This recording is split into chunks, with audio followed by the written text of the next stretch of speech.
Hi everyone, welcome to this video. I'm Jack, and with me I have Ben. Hello. We're both from the education team here at Tapestry, and we're just going to make this video to address some of the misconceptions, answer some of the questions around our new areas of concern screen. So we're going to have a look at that now. And me and Ben are just going to have a chat through it and look through it and say how we would use it as practitioners, and like I say, just answer some of the questions that we've had recently. So Ben, if you want to pull up the areas of concern screen for us, and we'll have a look. Yeah, so just to highlight how you get to it, you go to your tracking and then EYFS 2021, and then you've got your areas concern screen here, and we're going to look at the group view to start with. Great. So Ben, could you sort of explain in short what this screen even is, what we're seeing here? Yeah, okay, so I think the important thing to remember with this screen is it is not on track, not on track type of screen. Okay, so this isn't an assessment screen, if you want. It's more of a monitoring screen. Would you agree with that, Jack? Yeah, I think that's a better word for it. Yeah. Yeah, so I think it's a way to look at it is not, as I said, it's not an assessment one. It's more for you to see how your children are doing compared to the provision that you're putting in place for them. Yeah. So it's individual to the child and individual to that area for that child as well. I think that's probably the best way that I could describe this screen. Yeah, I think it's a big change of mindset. You know, with the new EYFS and the new development matters and the new birth to 5 matters and all of this, we have to make some changes as to how we do assessment and monitoring and how we think about it as well. And it's very much like now we don't have the age bands and the refinements and things like that. We are moving away from that, comparing children to these track on track systems that we used to do. And now we're very much thinking, what am I doing in my setting to help these children? Are they accessing the curriculum like I want them to? And that's what this screen was really built around, I think. Yeah, and exactly that. It's taking it back to what have you put in place for them, for that child, and are they able to access it as you'd expect them to? So for most children at your setting, you're probably going to find that they are going to be a no concern for most of the year, because what you put in place for them every day through your planning, through the activities you set out for them, they are just going to access that. They're going to do what you expect them to do. And from that, they're going to make the expected developmental progress. Yeah, and that's why no concerns is the default selection for all children. So before you even touch the screen, all your children are marked as no concern, because that's the general feeling that, you know, most children will be no concern if they're, as you say, accessing your provision as normal. And I think as well, when you start, I mean, the starting point, the baseline, if you want, it's, you know, you get to know your children for the first few weeks, you know, 4 to 6 weeks. It's up to you how long you want it to go on for. But then you've got an idea as to how they're sort of going to access what you're putting in place. You'll see some children who are maybe needing a little bit more support to join in with things, to access what you're putting in. And that's when you might think about either doing a review or a concern for them. First of all, I mean, I wouldn't start off like on day one thinking, right, okay, so this child's going to be a concern for this and all that. And I think for me, one of the big important points of this is that all children are capable of being a no concern for the whole year. Mm-hmm. It doesn't matter if they are a high ability child or a child with learning differences. They have all got the opportunity to be a no concern, because it goes back to what you are putting in place for that child. So you might have a group of children who start in September, and instantly you're like, wow, this group, you know, I can see I'm going to be able to push this group.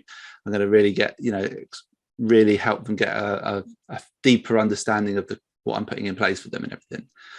Later on in the term or later on in the year, you may see some of those children struggling to access what you're putting in place for them, though. And struggling to keep up with what you're putting in place in the provision. And at that point, you might think, okay, I need to put them onto a concern because I need to put a little bit more support in to make sure that they continue to make the developmental progress that I expect from that child. Yeah. And likewise, you might have a child with learning differences coming in, and you've got a specific provision put in place for them. And if they are accessing that as you'd expect, then they are also a no concern, because they are doing what you expect. It is important. I think it's really important to understand, though, that a child could be a no concern all year, but not reach the ELG. Mm-hmm. Yeah, I think because ELG is just an assessment point at the end of the year, at the end of the reception year even, and it doesn't really support the child's development throughout that year and all the years before that. So we're not trying to see if the child is going to make they're not a concern about getting to the ELG. We're tracking their development. That's what we're doing, isn't it? Yeah, absolutely. Yeah. And I think, again, it's that change of mindset, isn't it? Because the ELGs have kind of been seen as a sort of end point. This is where they have to get to.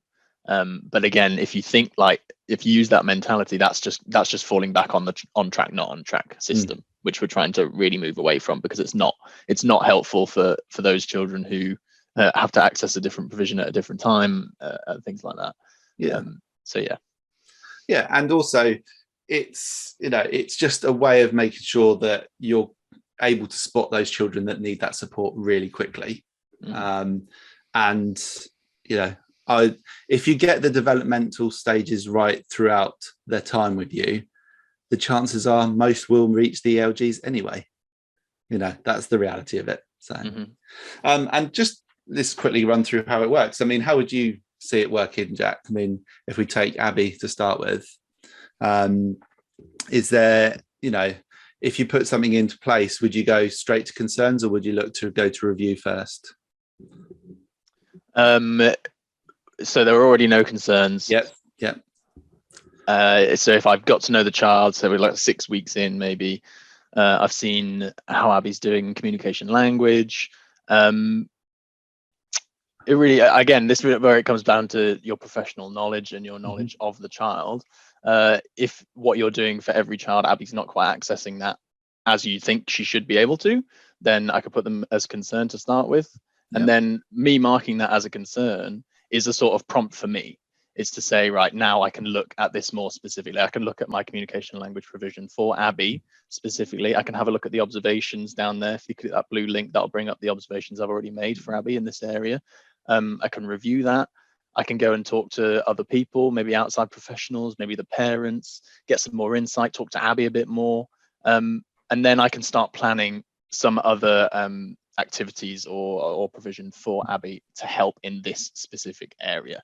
And then we do that, we carry on with whatever I've changed, and we come back to it however long later, 2 weeks, 3 weeks, a month, however long, and we see how she's doing in this area. If she's then really got on well with the changes that we've made, we could shift her back over to no concerns, because she's no longer a concern now. She's accessing what I've put in place. Yeah, that's exactly how I see it being used. And the review section is just that, though, isn't it? It's a point where if you need a little bit more time just to have a think about it, or a chance to maybe do a few more sort of observations if you want, and just check on Abby's sort of how she's accessing things, maybe talk to other staff and everything, I think that's when you could maybe put in a review. And then also you've got the reflections as well. And that's, so I think during the review and the concern section, that's when reflections are really important, because they just give you if you're not able to talk to the other staff, or if you've just tried specific things, it's a really good place just to jot down your thoughts and the things you've tried. And I think I love this area. I think it's a really great area just to sort of, as I said, put down your notes and thoughts and everything. But equally, if you're in a team where you do that every day and you talk every day with your team and everything, maybe reflections aren't going to be needed, because you're having those professional dialogues every day anyway. Sure. Yeah, it's not with any feature on Tapestry, it's not a compulsory thing you have to do. It's just there as another tool if needed. Okay, right. Well, hopefully we've cleared up a little bit about how to use the areas of concern screen. But as always, do get in touch with us if you ever need any more help. Thanks very much. Thanks.